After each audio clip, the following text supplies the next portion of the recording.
The Valkyrie Dominion did not fall in battle. It collapsed from within, crumbling like a tower whose foundation had been quietly removed while no one was watching. Ambassador Kethral returned to his homeworld as Marcus Webb had commanded.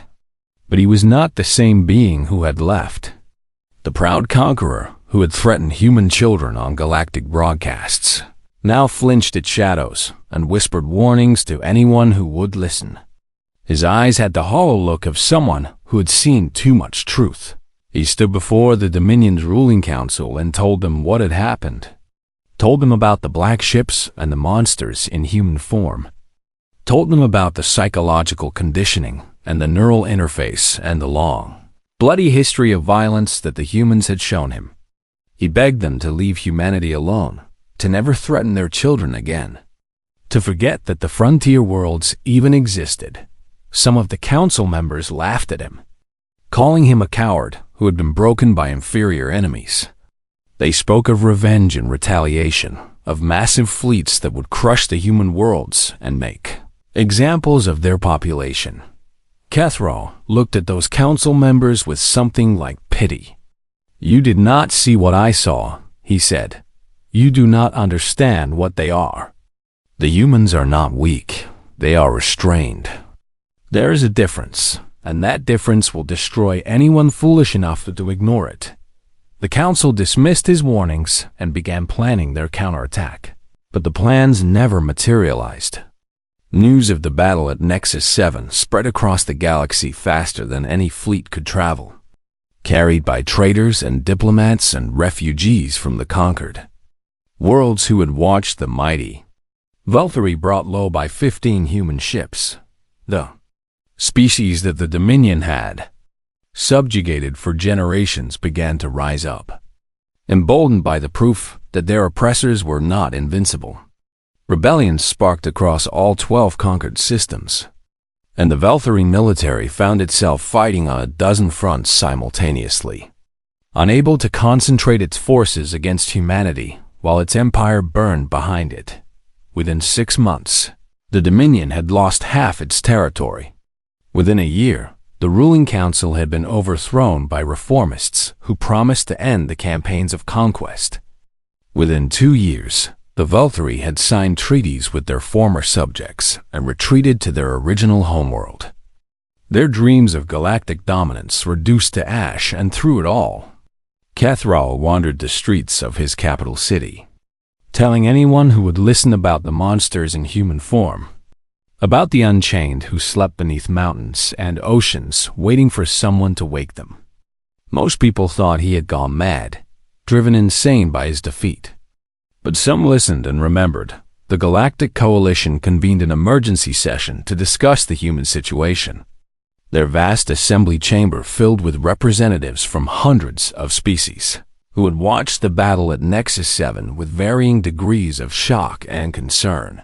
Director Elena Vasquez appeared before them, composed and diplomatic as always, ready to answer the questions that the galaxy was desperately asking. She stood alone at the speaker's podium, a single human woman facing the collected might of interstellar civilization. Director Vasquez, the coalition's chairman, began, his translator struggling to convey the complexity of his emotional state. The members of this body have questions about what occurred in the Nexus 7 system. Specifically, we wish to understand the nature of the forces that humanity deployed against the Valkyrie Dominion. Elena nodded. I am authorized to provide some explanation, though there are aspects of our internal security that must remain classified. We have reviewed the tactical data from the battle, another delegate said. The capabilities demonstrated by your forces exceed anything in our projections for human military development. Your ships were faster, more maneuverable, and more resilient than our models predicted. Your soldiers displayed physical abilities that should not be possible for your species. We demand an explanation. Elena was quiet for a moment, gathering her thoughts. When she spoke, her voice carried across the chamber with the weight of centuries. Every species in the galaxy has individuals who are different. She began. Beings who are more aggressive, more violent, more capable of crossing lines that civilized society draws. Most species view these individuals as problems to be solved, threats to be eliminated, monsters to be destroyed. She paused, letting the translator catch up. Humanity chose another path. We looked at our most dangerous members, the ones who could not fit into normal society, and we asked ourselves a question. What if these individuals were not broken? What if their capacity for violence was not a flaw but a feature, something that could be channeled and directed for a purpose greater than destruction? The chamber was silent, every delegate hanging on her words. We created a program, Elena continued. We called it Prometheus Contingent, and we offered our most volatile citizens a choice. They could continue to struggle against a society that would never accept them. Or they could volunteer for something different. They could become guardians, protectors, warriors who would sacrifice everything, their peace, their normalcy, their connection to ordinary humanity so that our children could be innocent. You created super soldiers, another delegate accused. You built weapons of war and hid them from the coalition. We created something far more complex than soldiers, Elena replied. The Unchained are not weapons. They are volunteers who chose to become monsters so that the rest of us could pretend to be gentle. They live in monitored facilities, sedated and cared for, sleeping through years and decades while normal humans go about their normal lives. And when they wake? Elena's expression shifted, becoming something that the translators again struggled to categorize. When they wake, they hunt. They protect our innocent with a ferocity that normal humans cannot match, because normal humans are not willing to cross the lines that the Unchained have already crossed. They do terrible things so that the rest of us never have to. The coalition chairman leaned forward. Why are you telling us this now? Why reveal a secret that you have kept hidden for so long? Because Ambassador Kethral has already begun spreading the story, Elena answered. And because we believe the galaxy deserves to understand what it is dealing with. Humanity is not a threat to peace-loving species. We have no interest in conquest or domination. But we will not allow our children to be harmed. And we will not negotiate with those who threaten the innocent. She looked around the chamber, meeting the eyes of delegates from species that had wondered for decades why humans seemed so weak despite their rapid technological advancement. Consider this your warning, she said. Consider this your explanation. Humanity has kept its wolves, and those wolves love our children more than they love mercy. As long as no one threatens our innocent, the wolves will sleep. But if anyone is foolish enough to harm a human child again, the wolves will wake and they will hunt. And they will not stop until the threat is ended. The coalition updated its diplomatic files on humanity that same day. The entry now read, Threat Assessment. Unknown do not provoke. Recommended diplomatic approach. Extreme caution. The warning spread across the galaxy, passed from species to species like a whispered legend from ancient times. Within a generation, it had become part of the common knowledge that every spacefaring civilization taught its young. The humans smile and they trade and they speak of peace. But never forget, they did not tame their monsters. They kept them. And those monsters love their children more than they love mercy. The Unchained returned to their sanctuaries after the Nexus 7 operation, their suppression implants reactivating as they prepared for another long sleep. Commander Marcus Webb felt the rage and purpose drain away as the chemicals took hold. Felt himself becoming docile and calm and manageable once again, before the sedation claimed him completely. He wrote a letter to Lily Chen, a message that would be delivered through secure channels once he was unconscious. It was short and simple, written in the careful handwriting of someone whose hands had been designed for violence, but who still remembered gentler purposes. Dear Lily, the letter read, We were honored to bring you home. Never forget that you have guardians watching over you, warriors who will always answer when children call for help. Grow up kind and brave and good, and know that the monsters are sleeping peacefully because you are safe. With respect and affection, Commander Webb and the Unchained. Lily received the letter 3 weeks later, after she had been reunited with her mother and returned to the rebuilt colony on Nexus 7. She read it carefully, then folded it and placed it in a box of precious things that she kept beside her bed. Her mother asked her about the box once, wondering what treasures her daughter was collecting. Lily smiled and said it was just memories, just things that reminded her of important moments. She did not tell her mother about the letter, or about the drawing she had made of angels with dark wings and gentle hands, or about the prayer she said every night before she went to sleep. Thank you for sending the monsters. Thank you for bringing me home. Sleep well, and I will try to be good, so you never have to wake up again. Years later, when Lily Chun grew up and became a diplomat like her mother, she would tell the story of her rescue to anyone who asked. Operative Yuki Tanaka moved through the corridors of the Valkyrie flagship like a shadow given form and purpose. Her modified body made no sound as she walked, her enhanced eyes seeing in spectrums that allowed her to detect enemies through walls and around corners, her accelerated reflexes turning every movement into a precisely calculated action. She was small, barely 5 feet tall, and the Valkyrie soldiers she encountered often made the mistake of underestimating her because of her size. They would learn in the brief moments before unconsciousness claimed them. That size meant nothing when facing someone who had been engineered for a single purpose. Her mission was simple: locate the human child and extract her safely while Commander Webb dealt with the ambassador. The simplicity of the objective did not make it easy, as the flagship was enormous and crawling with enemies.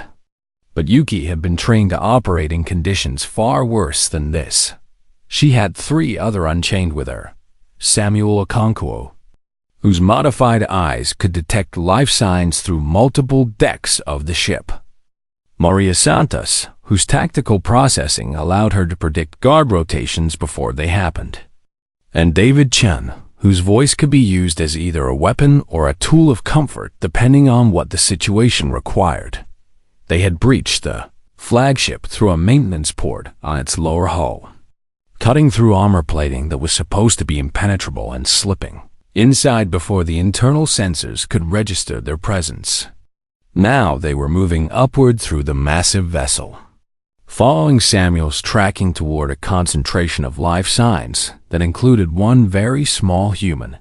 The Valkyrie security teams tried to stop them at every junction, and at every junction they failed.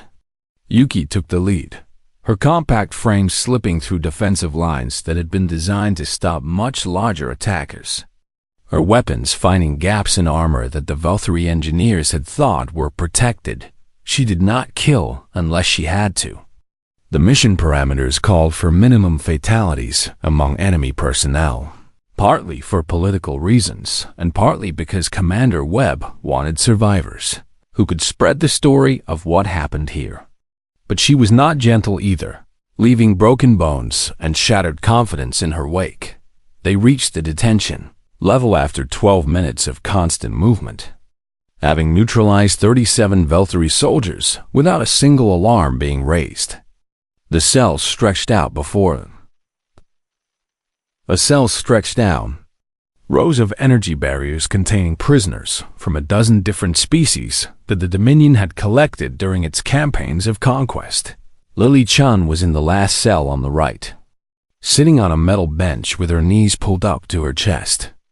She looked up when Yuki appeared at her barrier, her young eyes searching the small woman's face for something she could trust. "Hello, little one," Yuki said, her voice soft and warm despite the violence she had committed to reach this moment. "Earth sent us.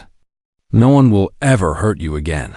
She deactivated the barrier and stepped into the cell, kneeling down so that she was at eye level with the child. Lily studied her carefully, taking in the scars on her hands and the strange silver light that seemed to glow behind her eyes. "You are one of the monsters," Lily whispered. Not with fear, but with wonder. The ones my grandmother told me about. Yuki smiled. And it was a genuine expression, despite everything she had done to earn it. Yes, I am. We are called the Unchained, though your grandmother probably knew us by older names. We have been sleeping for a long time, but we woke up when we heard that you needed us. Are you going to hurt the ones who took me? Yuki considered the question carefully before answering. We are going to make sure they never hurt anyone again. Some of them will be hurt in the process, but that is the consequence they chose when they decided to take a child from her home. Lily nodded slowly, accepting this explanation with the straightforward logic of youth. Will you take me back to my mother? Yes, Yuki promised. But first we need to leave this ship, and I need you to be very brave for just a little longer. Can you do that for me? The girl stood up straight, her small hands balling into fists at her sides. I can be brave. I have been brave this whole time, even when I was scared. Yuki felt something crack in the cold fortress of her modified heart. A warmth that spread through her chest despite all the chemical conditioning designed to suppress such emotions. This was why the Unchained existed, why they had surrendered their normal lives and accepted their monstrous transformations. It was for moments like this, for the chance to protect innocence like this. Yes, you have been very brave, she said. And now we are going to take you home. On the other side of the flagship, Commander Marcus Webb was having a very different kind of conversation. Ambassador Kethril had barricaded himself in his command chamber when it became clear that his fleet was lost and his ship was being overrun. He had surrounded himself with his most loyal guards, veterans who had served him for decades. Warriors who had never known defeat. Marcus walked through them like they were not even there. His enhanced body absorbed impacts that should have killed him, his accelerated reflexes allowing him to dodge attacks before they were fully launched. His reinforced fists delivering strikes that crumpled armor and shattered bones with mechanical precision.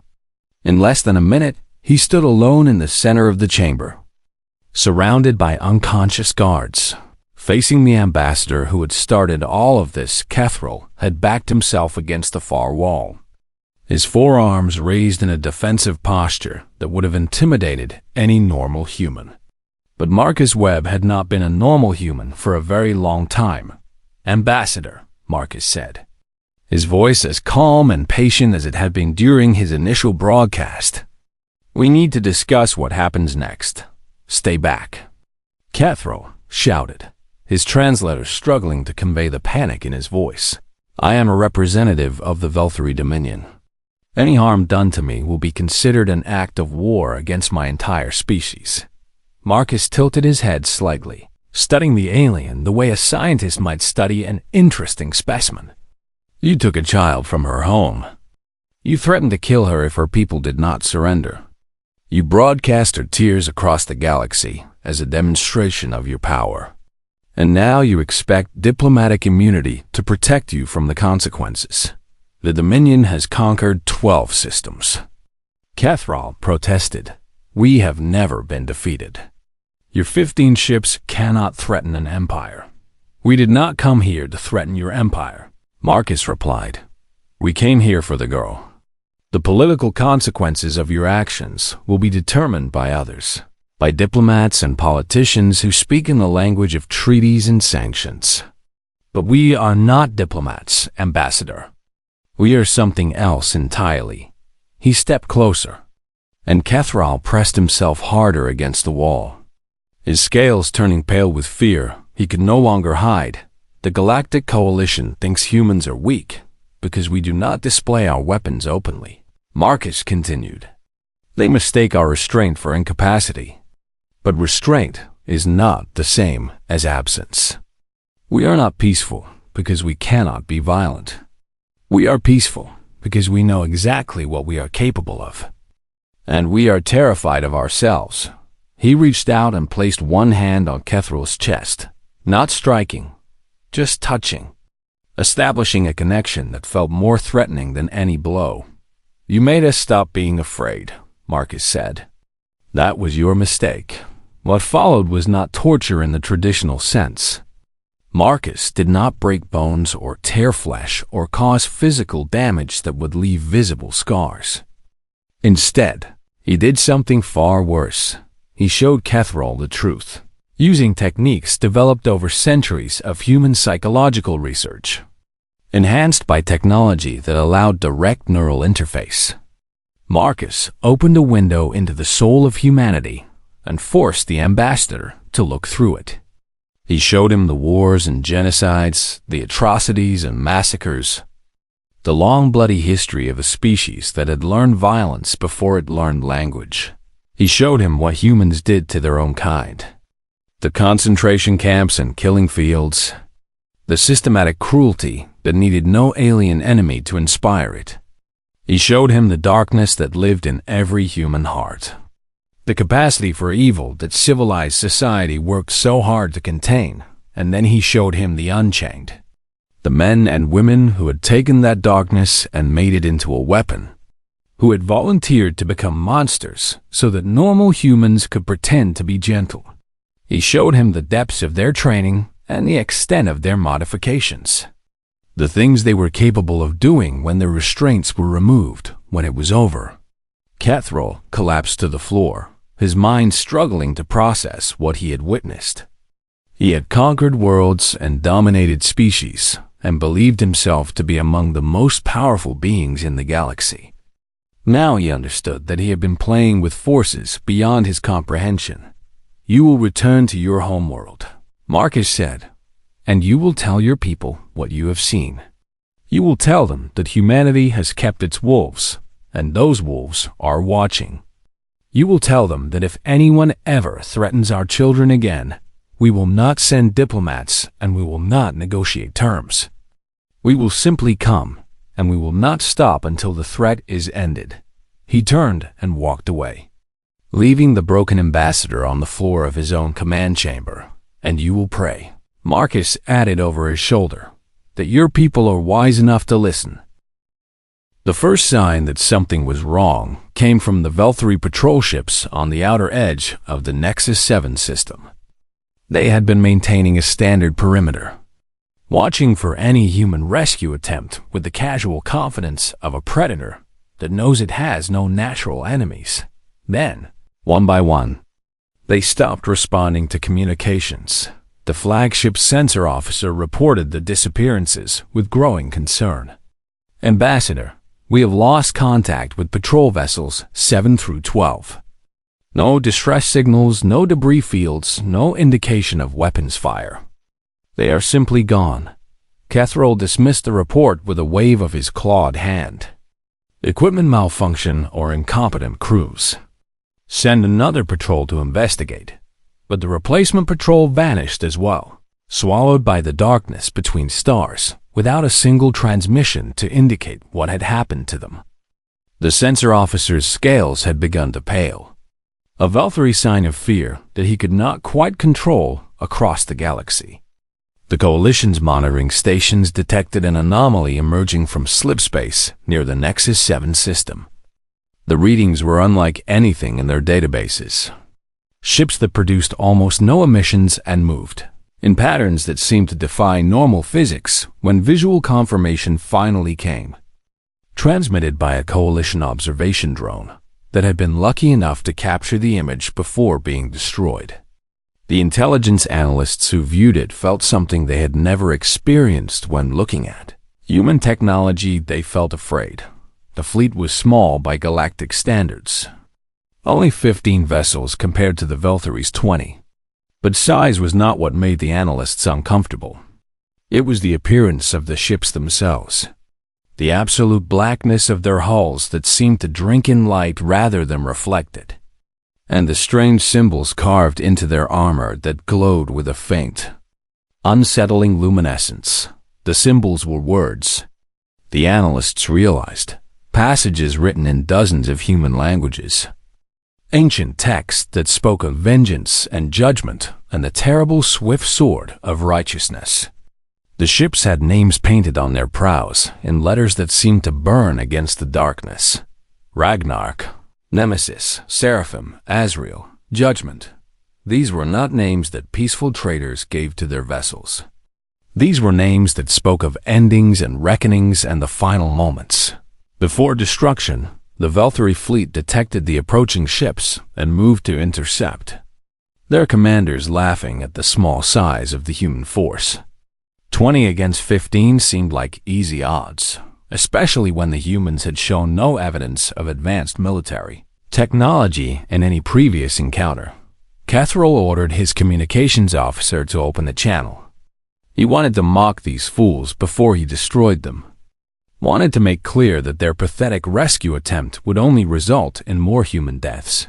But before he could speak, a transmission came from the lead human ship, and the voice that emerged from the speakers made every Valkyrie on the bridge instinctively reach for their weapons. It was calm, almost gentle, like a parent explaining something to a particularly slow child.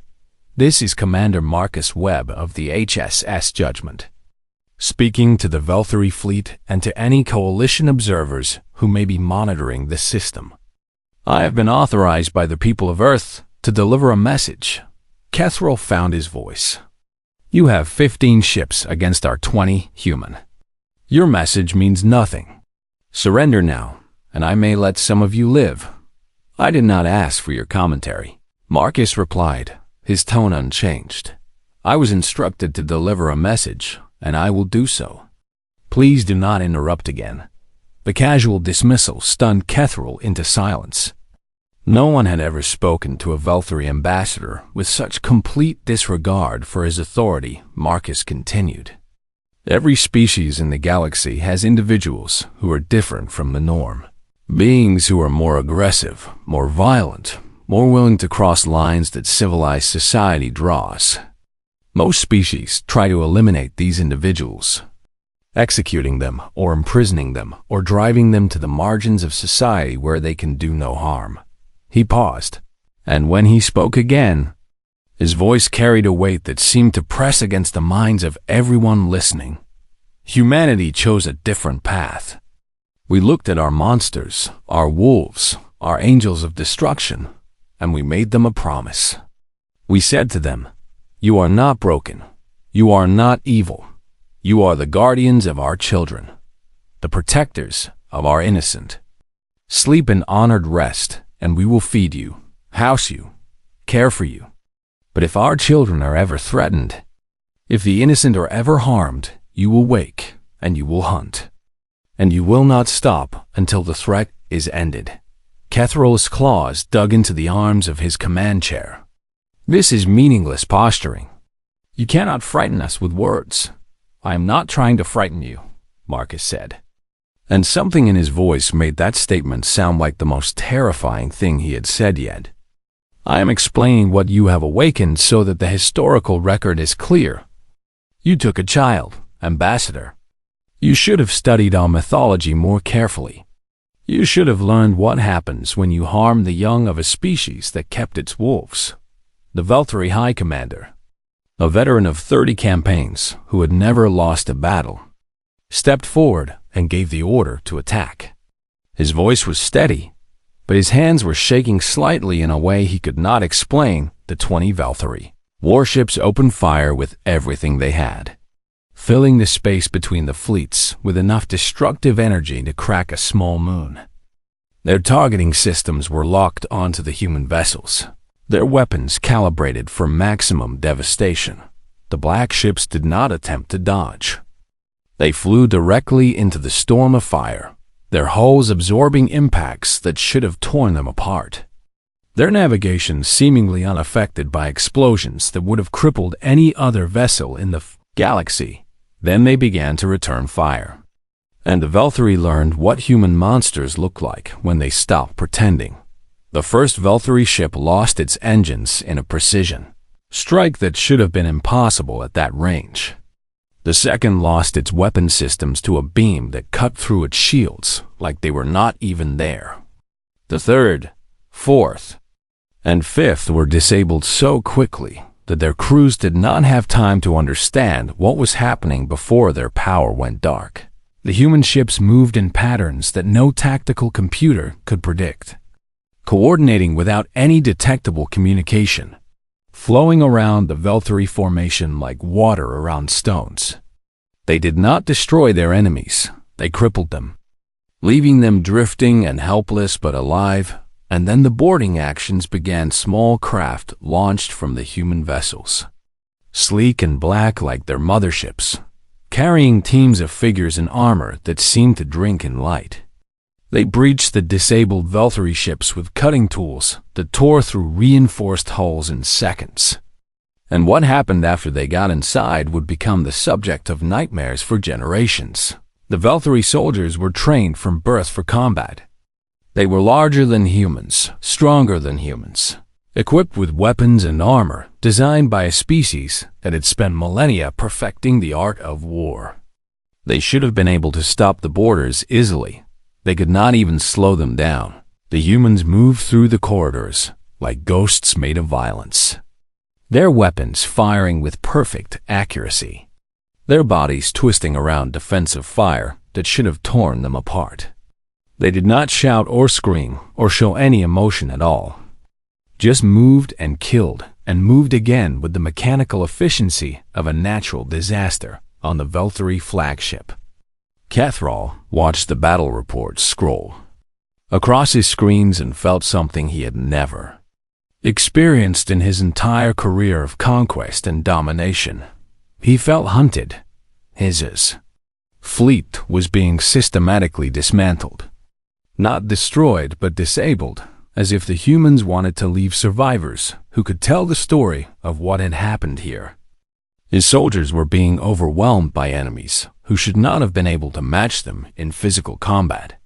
His carefully planned operation was collapsing around him like a house built on sand. What are these things?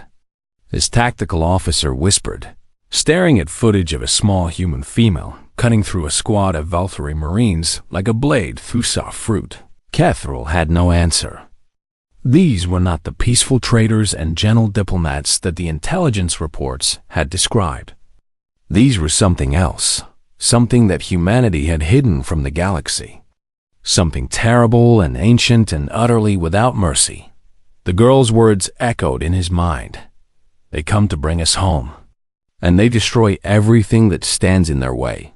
He had laughed at her fairy tales. He was not laughing anymore. Deep beneath the Rocky Mountains on Earth, in a facility that appeared on no official maps and existed in no public records, a red light began to flash for the first time in 37 years.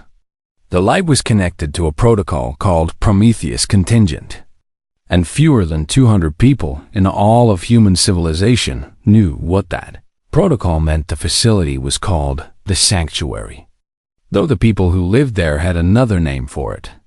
They called it the Cage, because that was what it truly was. A gilded prison for men and women who had volunteered to become something other than human. Commander Marcus Webb woke to the sound of alarms, his body responding automatically, even as his mind struggled to shake off the chemical fog that had kept him docile for 15 years. He was 47 years old, though he looked much younger due to the modifications that had been made to his cellular structure, and his eyes, once brown but now an unsettling silver, adjusted to the emergency lighting within human speed. The suppression implants in his brainstem were powering down, releasing their hold on his neurochemistry for the first time since his last mission. Emotions that had been chemically flattened began to rise like water through cracked ice. And the first one to reach the surface was rage. Not wild rage, not the uncontrolled anger of a berserker, but something far more dangerous, cold, patient, focused fury that burned like a star, held in check by sheer force of will. A voice spoke through the speakers in his quarters, calm and clinical. Prometheus 7, this is Sanctuary Control. Prometheus Contingent has been activated under Article 7, Subsection 3. A child of Earth has been taken by hostile forces. You are released. Marcus stood slowly, feeling his enhanced muscles stretch and his modified bones crack as they remembered their purpose. Article 7, Subsection 3 was the nightmare scenario. The one situation that guaranteed the Unchained would be set loose regardless of political consequences. Someone had harmed a human child. He walked to the mirror and looked at himself for the first time without the haze of sedatives clouding his perception.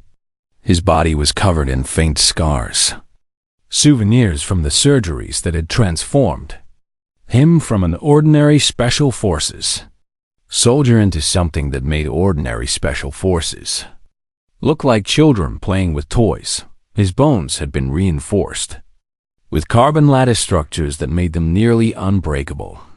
His muscles had been rewoven with synthetic fibers that tripled their strength and speed. His nervous system had been accelerated so that he could process information and react faster than any unmodified human could follow. And his mind had been conditioned through years of psychological training to feel empathy as a weapon rather than a weakness. The Unchained were not super soldiers in the way that science fiction had imagined. They were something far stranger, far more terrible. They were humans who had been optimized for a single purpose: the protection of innocence at any cost. In other quarters throughout the sanctuary, 43 other modified humans were experiencing the same awakening. They had come from different backgrounds and different countries, united only by their willingness to sacrifice their humanity for a cause greater than themselves. There was Yuki Tanaka, designation Prometheus 12, a former intelligence operative from Japan who stood barely 5 feet tall but could move through enemy defenses like a ghost made of knives. There was Samuel Okonkwo, designation Prometheus 4, a Nigerian combat medic whose modified eyes could see in spectrums that normal humans could not perceive, and whose hands could perform surgery in the middle of a firefight. There was Maria Santos, designation Prometheus 19, whose brain had been restructured to process tactical information at speeds that allowed her to predict enemy movements seconds before they happened. And there was David Chun, no relation to the girl they would be rescuing, though the coincidence of the name was not lost on him. Designation Prometheus 8, whose vocal cords had been modified to produce frequencies that could shatter glass or calm a terrified child with equal ease. They gathered in the sanctuary's central chamber, 44 monsters who had chosen to become monsters so that humanity could pretend to be gentle.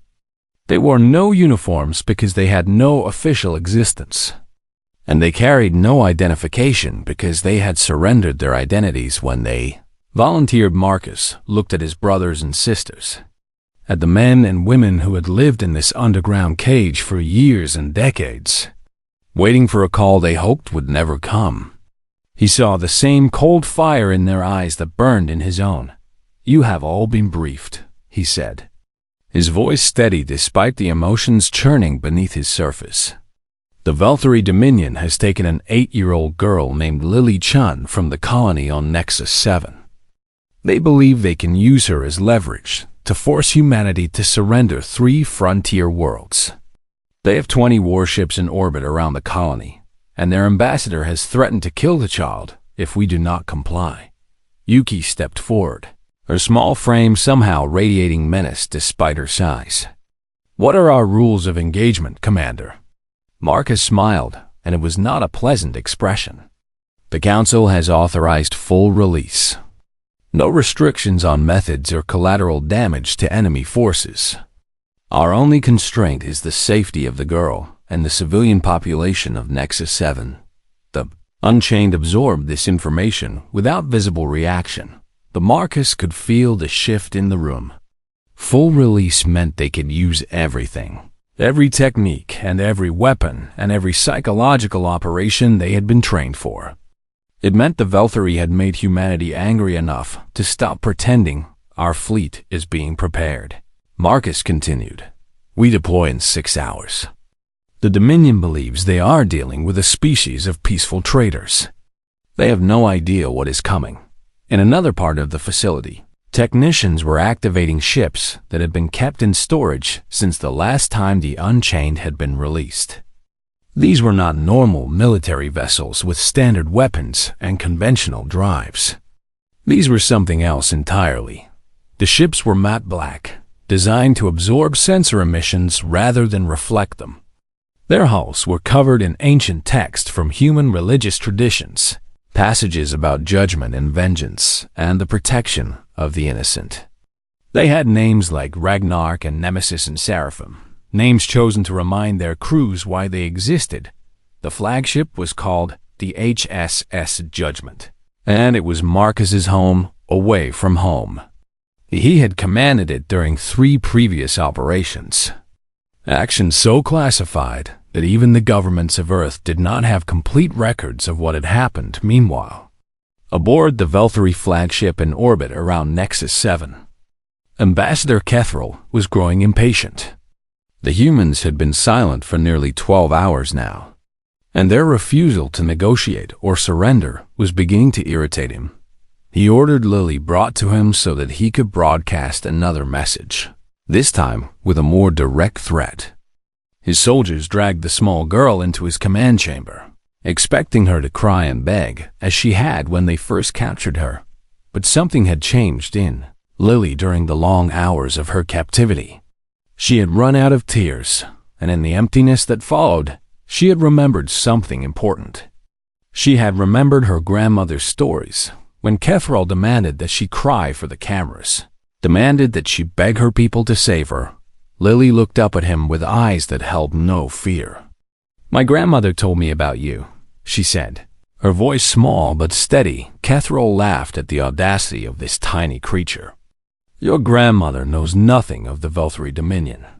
"Child, she told me about monsters," Lily continued, ignoring his mockery.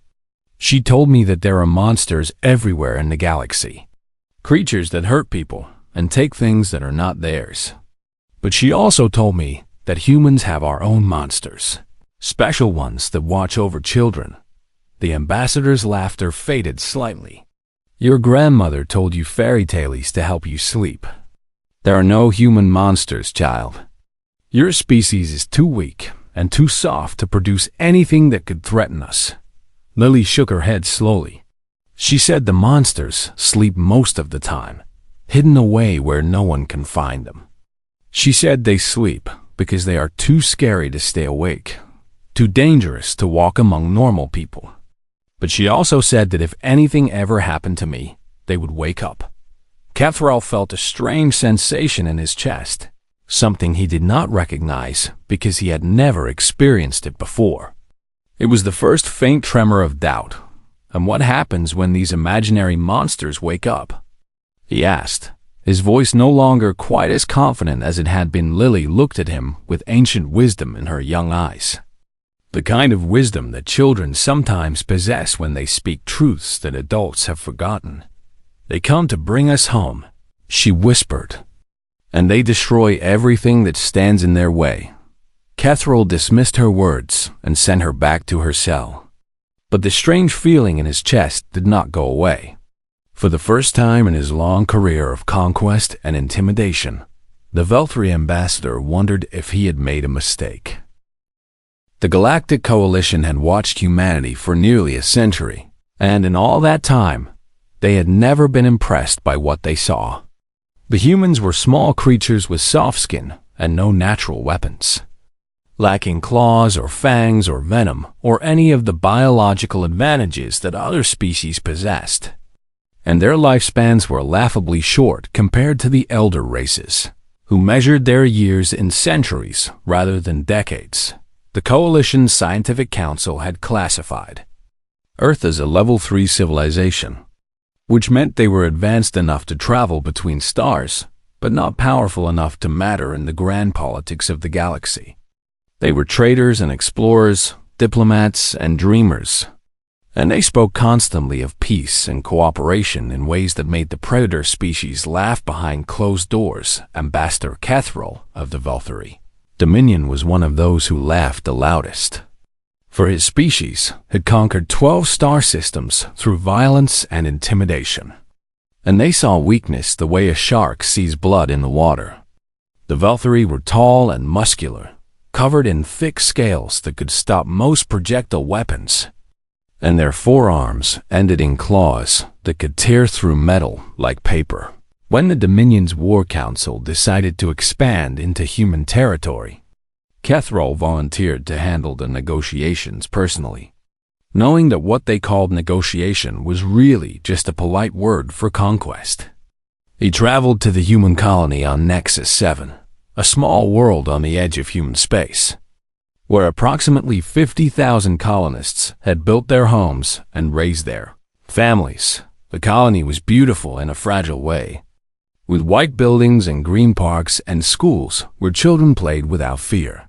Kethral observed it all with the cold calculation of a predator studying prey. Noting the lack of military installations and the absence of weapons on the civilians who walked the streets, he met with the colony's leadership under the pretense of establishing trade agreements. Smiling with his rows of sharp teeth while his soldiers quietly moved into position around the settlement, the humans welcomed him with food and gifts, completely unaware that they were being measured for chains. It was during the second day of these false negotiations that Kethral saw the girl. She was perhaps 8 years old, with dark hair and bright eyes, and she was playing in a garden near the diplomatic building where her mother worked as the colony's chief diplomat. Her name was Lily Chun, and she was laughing as she chased a small robotic toy across the grass. Kethral made his decision in that moment, recognizing an opportunity that was too perfect to ignore. A child of the chief diplomat would make an excellent hostage, a tool to force humanity's surrender without the need for expensive military campaigns. His soldiers moved quickly, snatching Lily from the garden before anyone could react. Her screams echoed across the colony as she was carried toward the Valkyrie shuttle. And by the time her mother came running, the ship was already lifting into the sky. The Dominion's fleet, which had been hiding behind the system's outer planets, revealed itself within the hour. 20 warships surrounded Nexus 7, their weapons pointed at the helpless colony below. And Kethral broadcast his demands across every channel the humans used. He held Lily in front of the camera, her small face wet with tears, her body trembling with fear. Behind her stood Valkyrie soldiers with weapons drawn, making it clear what would happen if his demands were not met. "People of Earth," Kethral announced, his translator converting his hissing speech into human words. "The Valkyrie Dominion claims your frontier worlds as our territory, and we have taken this child as insurance for your cooperation. You will surrender 3 of your colony systems immediately, or we will demonstrate what happens to species that refuse our generosity." He expected panic, and he expected pleas for mercy, and he expected the humans to fold. Like every other young species the Dominion had conquered.